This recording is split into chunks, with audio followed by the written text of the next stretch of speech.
Tonight on Free Minds TV, we'll be discussing a swiftwater rafting guide in Colorado who was arrested for rescuing one of his customers. We'll also be going over to the UK to discuss a new kind of leash law. Plus, Customs in the US decides to stop a man at the border for having shampoo on him. We'll tell you why. All that plus a whole lot more coming up tonight on Free Minds TV.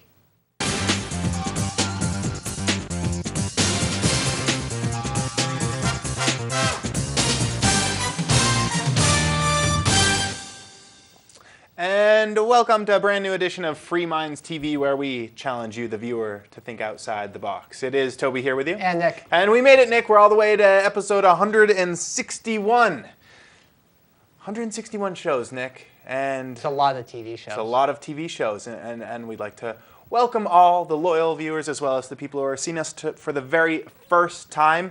I also have a couple of notes I have to get into before we get into the show content. We are going to be going over some silly laws in the UK, as well as some silly laws in the United States. We'll be poking the government with a big old stick and playing armchair quarterback. But first I want to go over a couple of quick show notes here. I did want to mention that we are going to be at the 2010 Porcupine Freedom Festival, or PorcFest, the annual camping trip. It's being held in Lancaster, New Hampshire, up at Rogers Campground. We'll be there the 25th and the 26th this upcoming week, doing some Free Minds TV filming and covering the event. If you can't make it, we will have the footage, but if you can make it, come by, say hi to us. We will be up there. Like I said, the 25th and 26th of next week up in Lancaster, New Hampshire at Rogers Campground for the 2010 PorcFest. Also, I did want to mention, we've been talking about this set, Nick, for a while, about how we're trying to finish up the set here. We've got the table and stuff, and we wanted to finish up with some nice backgrounds here. For weeks now, we've been asking the viewers to go on and chip in for it and raise $300 so that we can finish it off and make nice borders. I was just about ready to give up because for 3 weeks the chip-in didn't move. But yesterday, a very, very loyal listener and a follower of the radio show and television show sent us a check for $100, which renewed my hope in our viewers. And so now we are very close, and this is my commitment to the viewers. If by next week, 50 of you can donate $1 to us, or one person $50. I'm putting up a brand new chip-in. If we can raise $50 more for it, we'll eat the rest, cover the rest, and we will take that shot of hot sauce, each of us taking a shot of hot sauce right at the beginning of the show, and you can watch us try to flub our way through the rest. It'll be excellent. So log on to freemindsmedia.org, send chip in a couple dollars, $1 or $2, and we'll have that done by next week. That's going to be fun if it happens. Oh, I'm sure it will happen. I have faith now, Nick. I've always wanted to do something it's been renewed on the show, but I felt like I had to have a reason to do it. Absolutely, and this is as good as a reason as any. Money's a good reason to do it. So. And making the show look better so that more stations will pick us up. I mean, we are getting picked up, which costs more money. I mean, right now the show is in the red. Like I said, this month alone it was $198 in the red for the TV show. It's costing us money to put this on because as we get on more stations, it actually costs us more money because we don't have advertisers. We're just doing this to, enlighten people, spread the word about big government and how smaller governments are a better idea. So log on today, freemindsmedia.org, chip in $50, 1 week to do this. I have faith in the viewers. If you've donated before, what's $1 more? If you've never donated, well, now's the time. Log on today. And if you want to send us money instead, just email me.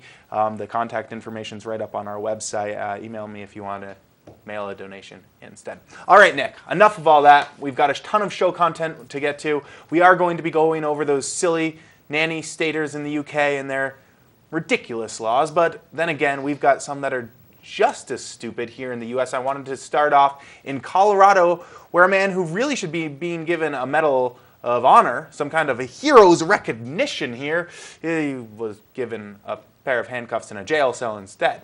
Yeah, this took place, I guess, in Clear Creek County, I would assume.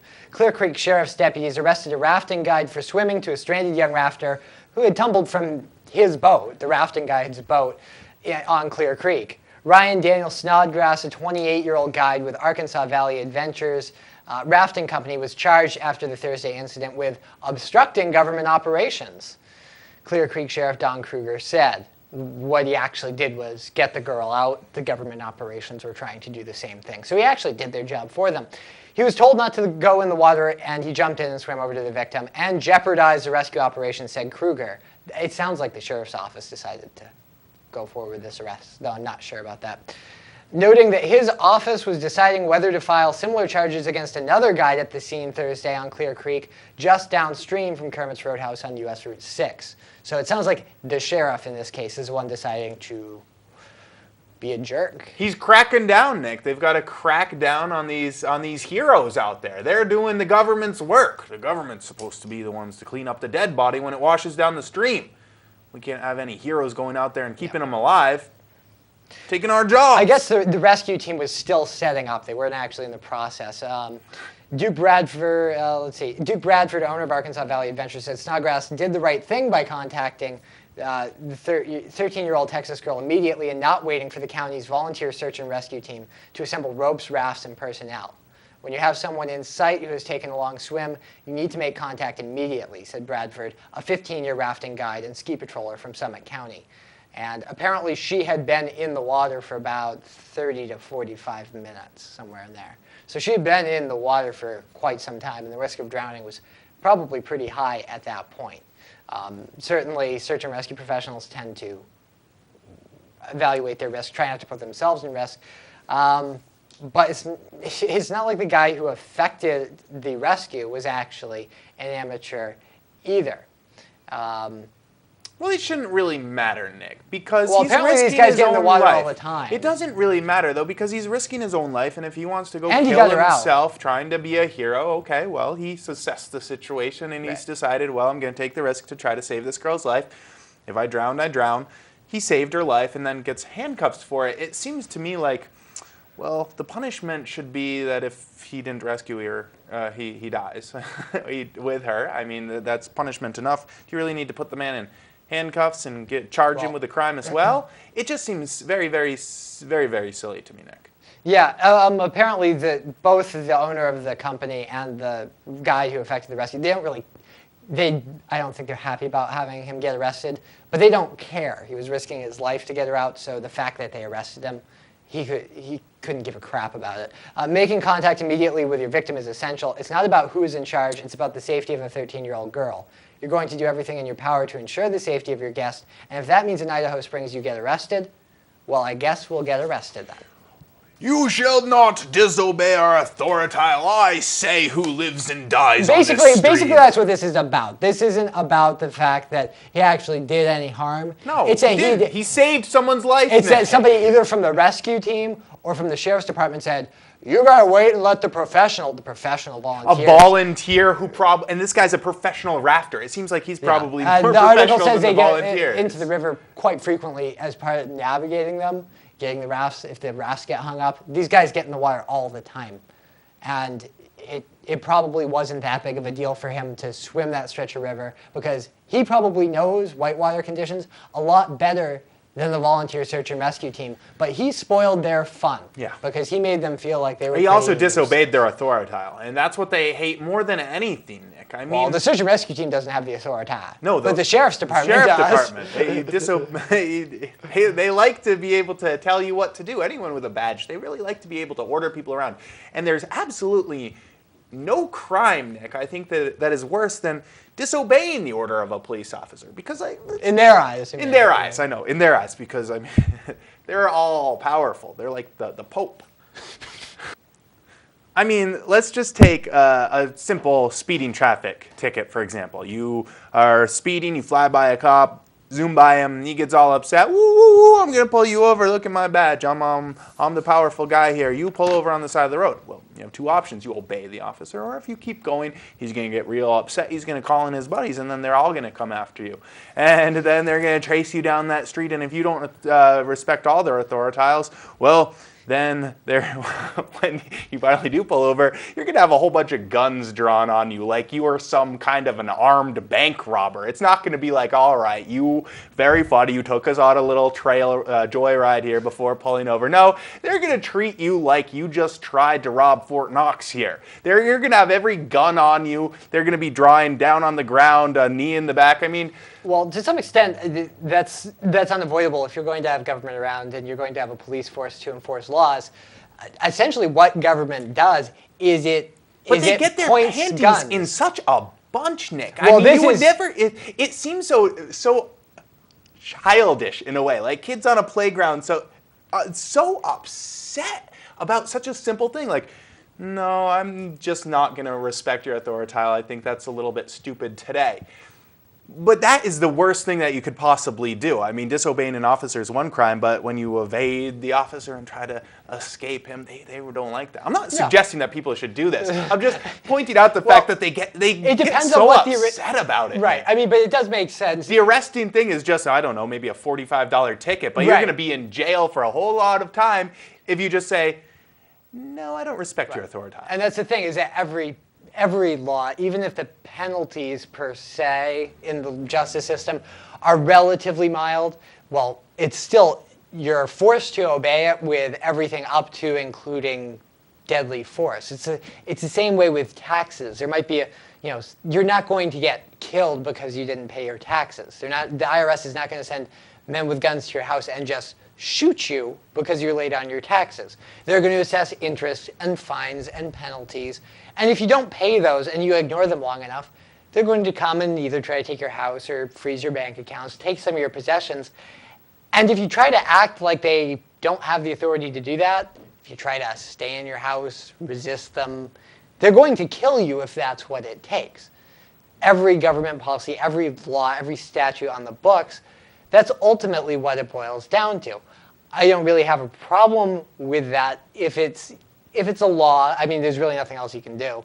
Some people would say we can do without government. I really think it comes down to that. When you deal with crimes, things like robbery, assault, murder. Okay, but I'm saying when you have got some really stupid laws on the books, not hurting anyone, I think I have a problem if someone disobeys them when it comes to the government pointing a gun at them and shooting them, Nick.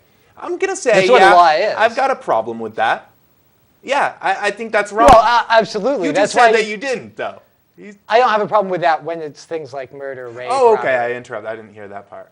Yeah, I don't have a problem with forcing, a rapist or a robber to stop, and if he doesn't stop, you're going to make him stop running away from you so that he doesn't just run away and rob the next place. Right. If they didn't have some authority to use the force necessary to stop somebody, then there would not really be a point in having a police force. Okay, fair enough. That's you don't call the police to have somebody else show up and yell, "Stop that man!" too. You call the police because you want somebody to stop that man. Yeah. But when it comes to these stupid laws, I absolutely agree. That's why I don't think these stupid laws should be laws, because they're still backed up with that same level of force. They're still backed up at the point of a gun, as all laws are. I think some of those laws are necessary. The vast majority of them are not, in my opinion. Silly laws. All right, Nick, we do need to move on.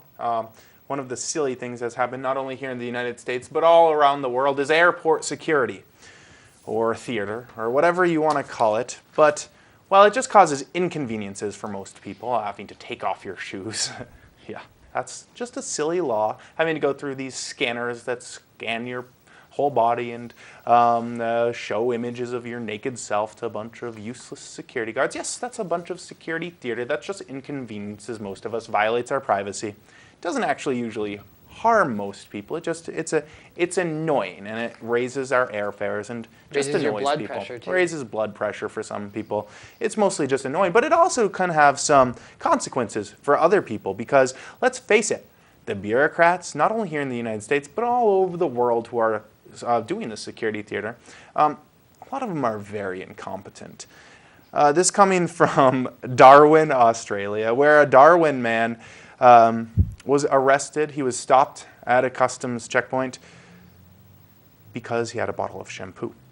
Customs says it will apologize to a Darwin man who spent 3 nights in jail for bringing more than one bottle, of shampoo and conditioner into Australia. Neil Perry was arrested last Friday at Darwin Airport after a test allegedly found he had 1.6 kilograms of MDMA, also known as ecstasy, in his toiletries. His boat and house of his 2 friends were also searched by the police after they tested his stuff. Mr. Perry was given bail after posting $10,000 of surety, but further testing on Wednesday revealed that the substances were just shampoo and conditioner. And all charges were dropped. That gives you some real confidence in the tests that they're using. Well, that's the point. If they actually did test it and they got a false positive off of something as simple as shampoo and conditioner, and they found it was 1.6 kilos of E. Yeah. I mean, it's ridiculous. How do you even, what do these tests look for? Now, I don't know that much about do? drugs, Nick. I do know that most ecstasy, though, comes in pill form, in bottles of liquid shampoo. I don't know. Maybe, that's all. I mean, maybe some why people... would you test it in the first place? Well, why would you test a bottle of shampoo for ecstasy? drugs? It seems for like any it's a drug. waste of money. A big old waste of money. Even, wow. And it also shows false positives. And it points out many things about when you're testing stuff, but I think a lot of it's pointing out to drug testing.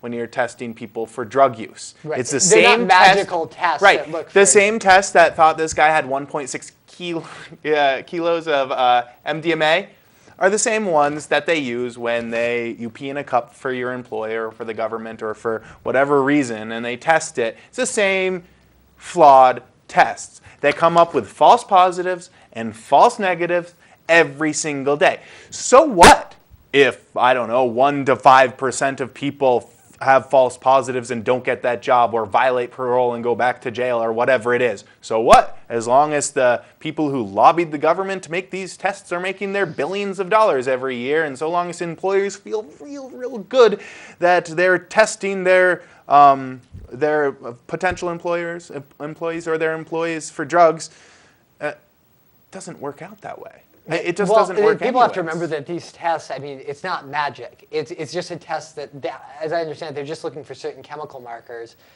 And those chemical markers might come from drugs 99% of the time, but the tests are imperfect. Any test is going to have a certain amount of inaccuracy built into it because it doesn't magically look for the presence of marijuana, say, or cocaine or any of these other drugs. It's looking for certain markers that would typically be present if cocaine was present either in somebody's system or in a baggie. But that doesn't mean that other chemicals couldn't carry those same markers and give you a false positive. Or as you pointed out, Toby, the test might not always pick up on a positive reading, and you might get a false negative. All right, Nick, we do need to move on. Just one thing I did want to point out for some people are like, well, drug tests, what do you want? People doing drugs when they're at work? That's crazy. What if you're a bus driver driving kids to go to school? You're going to kill the kids because the bus driver doesn't have work? You're crazy, man. I'm not going to watch this person. Well, check this out. I had this buddy when I was in college, and he liked to participate in some smoking of marijuana. Now, his baseball team started drug testing. So he had to quit the marijuana because it stays in your system from anywhere between 30 and 60 days. Well, he liked to do drugs.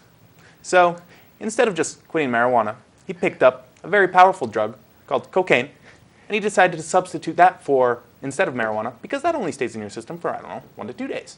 So he can know before a drug test, he quit doing the cocaine. Moved on to heroin. Ruined his entire life, had to drop out of college.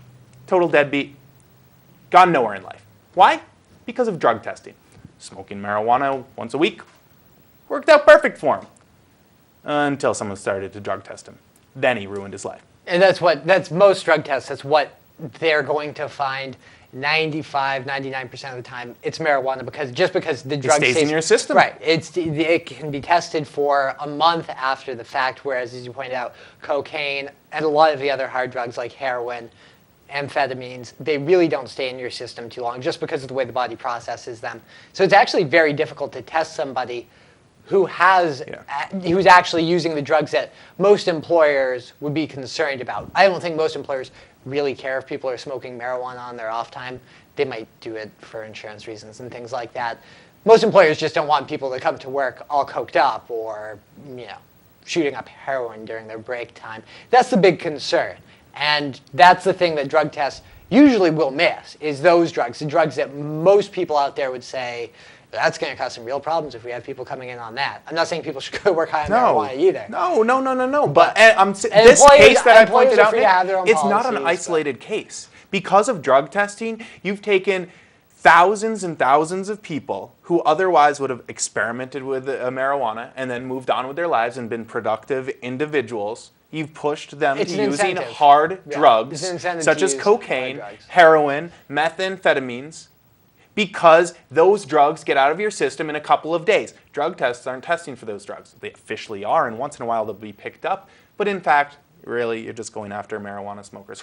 There are some tests for a big fat man who's been smoking pot and eating the munchies, Nick, can be in your system for up to 90 days. There's been cases where it's up to a year because it's fat soluble, and unless that fat man loses that weight, well, it's now coming out of his system, and it shows that he was smoking pot, even though he might not have been for a long, long time. Yeah. Inaccurate. Waste of time, and plus, if you go to the airport, you might get busted and put in jail. Now, this man from Australia, Mr. Perry, says he's going to probably be pursuing some legal action because his entire reputation is in the toilet. Put him in the newspaper for major trafficking of MDMA. And that's the problem is we're reporting on it here, but a lot of times when people get arrested and it actually turns out that the charges were baseless, well, you're going to see a big newspaper headline when somebody gets arrested, really small retraction when the police say, whoops. And it doesn't matter. The damage has been done. I mean, all you need is an accusation, and the damage has been done. Anyways, moving right along, Nick, we're out of time for break. We've flown right by it, and I really do want to get over to the UK because they're silly, too. Those silly people in the UK. You know what they're doing, Nick? They're passing leash laws. Now, leash laws, whatever. I don't even really like dogs. I just don't like big government. So I think this leash law is, in fact, very, very silly because it's so gosh darn arbitrary. I used gosh. You know I said goddamn? Oh, shoot. I said it, Nick. Someone said it was the most offended they had ever been watching the show. I guess I did it again. Anyways, this leash law is very, very silly. This is coming from Barking Mad. Dog walkers in Ashton-under-Lyne, Greater Manchester, must keep their leashes very short. Well, not too short, but an arbitrary shortness. 6 feet 8 inches is the exact precise measurement, Nick, that the leashes must be. Otherwise, fines of up to 1,000 pounds will be issued. That's a lot of money. 1,000 pounds. That's like if you are walking your dog, you know those. This is going off after those retractable leashes, Nick. The retractable leashes where you can have it be real short. But if your dog wants to go catch a ball, you can go catches the ball, and then you can pull him right back in. Well, you can't be doing any more of that unless you've got 1,000 pounds every time. Who would be enforcing this? The police? The bobbies walk by? Can't be doing any of that. It seems ridiculous. I mean, you're punishing responsible people for this. People who are putting their dogs on leashes. Those are the people that you're punishing. Is the idea that you can control the dog on a longer leash? Because there's always the issue of if you're not strong enough and it's a big dog, you're not going to be able to control it no matter how short the leash is. What about this? I know this is going to blow the minds of these useless, incompetent government officials who write these silly laws. But what about this? You go after the people whose dogs are out of control and biting people or harassing people, and you leave the responsible dog owners alone. Am I alone in thinking on this? Or do people think that we need to craft and nitpick and micromanage people's lives to the point where we might as well all just go in padded rooms and shut ourselves off from the world and become useless, insane people? I'm starting to go insane, Nick. It's just so ridiculous. Who comes up with 6 feet 8 inches? 6 feet 10 inches. I guess maybe it's not as ridiculous for them because they probably use meters. Well, yeah, but it's still an arbitrary measurement. Well, it's probably less arbitrary. That's probably 2 meters. I think that's 2 meters. Oh, so it's less arbitrary for them. It's not less arbitrary. It's just a round number. It's still arbitrary. Well, what's the difference between saying it's the same distance? You're saying 2 meters or 6 feet 8. It's the same distance. Oh, but it sounds much more arbitrary to say 6 feet 8 inches. I wonder why they put it in that. Anyways, it doesn't really matter. We do have time to quickly go over one last article from right across the river from New Hampshire into Vermont, right? Yeah, across the Connecticut. Across the Connecticut River from where we're broadcasting. A Vermont State Police investigator has started his review of actions by Hartford police officers who responded to a 911 call for a possible burglary, took the homeowner into custody temporarily after finding him unresponsive. Hartford Police Chief Glenn Cutting requested the state police review after questions were raised about a police response on May 25th to the townhome in Wilder of Wayne Burwell, a 34-year-old athletic trainer. In an interview, Cutting said that a housekeeper who had entered Burwell's home called 911 and reported a burglary appeared to be in progress. Burwell told the Valley News that he has a medical condition, his body does not produce enough glucose, and that he sometimes passes out as a result. He says he fell asleep hours prior to the 911 call taking place.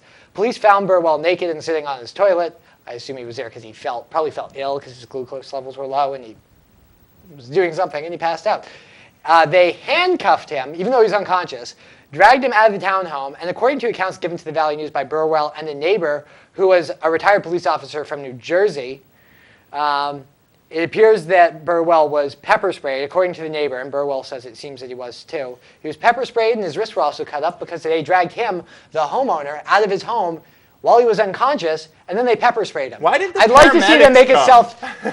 Why? Because the police they didn't know. The police it appeared to be a burglary, so the police show up for a burglary. A naked man. I believe he was eventually taken to the hospital. Well, because they pepper sprayed him. In the press release, the Hartford police said they took Burwell into temporary custody before he was treated for a known medical condition by the Hartford Fire Department. Burwell has not been charged with any crime. All right, I'm going to give passing these out and being dragged naked out of his house and then pepper sprayed. I'm glad he hasn't been charged with a crime. At least that's good. But what the police officers were doing They should here, be charged with some crime. Well, assuming the allegations are true, I wasn't there, but if it is true, I also have to wonder what possessed them to do this. They were trying to wake him up. Wake up! And the neighbor claims they threatened him with arrest too when he said he's the homeowner. So the neighbor claims he told We'll the police decide who's the homeowner around here. Get it back into your house. Did they just want to pepper spray somebody? And You're if they just did, the neighbor. You don't know who lives if you were next just going door to do it because you were sadistic, why do it to I just don't understand, because he was unconscious. So if you just enjoy causing people pain, you weren't even causing him pain. You were just being weird. You're just pepper spraying a guy who's unconscious. You're bored. It's weird. I don't know. Maybe that's what you do. Maybe there's not a lot going on in Hartford, Vermont. I don't know. I don't know what it's like. That beat in Vermont naked can get pretty dangerous. You gotta be careful. I hate to know what they do to the people who are still conscious. I know it. It's dangerous. It's a dangerous world out there, Nick. And if you're a police officer, you gotta be careful. These unconscious naked diabetics, they can leap out at you. Real dangerous work. Anyways, different thoughts. We'd love to hear them. fmtv@freemindsmedia.org is the email address. freemindsmedia.org is the web address. And I really, really want to remind people, we need $50. We have 1 week to do it. New chip in up at freemindsmedia.org.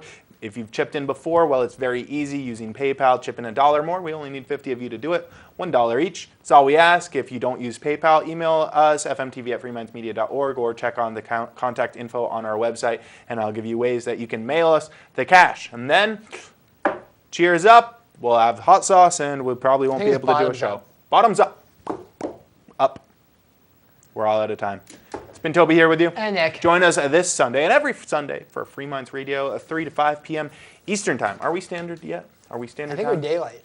We're just Eastern Time. It depends on the time of the year. It's Eastern Time. People know what time it is. East Coast. Why do they change it? Can't it just be East Time? Well, Anyways, we'll talk about that on the radio show. have a good night.